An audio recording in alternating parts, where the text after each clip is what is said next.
ask the children to come up front, and that may just be you. And Mr. Robb has something he wants to talk to you about. You want to come up front?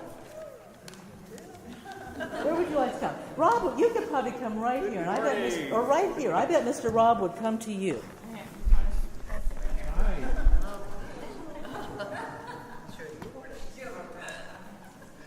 An audience of one today. I'm going to tell you about a very special man in the history of Fort Street. And I'm doing this right off the top of my head because Judith asked me as I came in this morning would I talk about Mr. James Joy. And James Joy was a very prominent member, very important member of our church, long time ago. In fact, he died about 100 years ago, a little over 100 years ago he died. And he and his wife didn't have any children. They didn't have any children at all. But when he traveled, when people asked him if they had any children, he would say, yes, he has hundreds of children. And they said, well, how could that possibly be true? And he said, well, he was superintendent. He was head of the Sunday school at Fort Street Church. And there were a lot of children enrolled in the Sunday school back then. And when Mr. Joy died, he had a will that left his fortune. He was a very wealthy man. He left his fortune to the Presbytery of Detroit and said that the revenue, that the income from his bequest would be split by Fort Street Church, 50% to Fort Street Church, and 50% to the Presbytery. As long as Fort Street Church remained at the corner of 4th and 3rd. You know where 4th and 3rd is? It's right here. It's right where we are. As long as it remained on the corner of 4th and 3rd, and as long as there was a Sabbath school on Sunday mornings.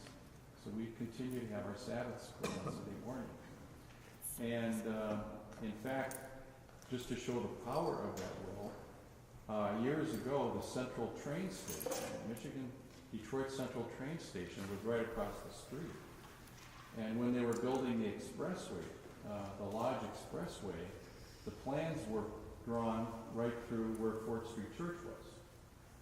And the elders from Fort Street said, well, that's going to cost you a lot of money if you take out our church, because we are the beneficiary of this will, and you're going to have to pay us forever the income.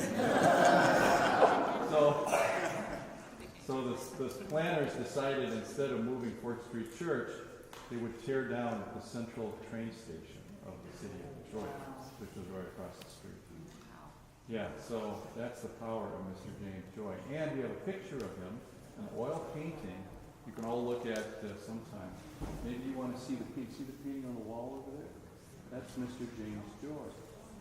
And that's an oil painting, so they'll be there forever, kind of in honor of Mr. Joy and the bequest that he made to Fort Street.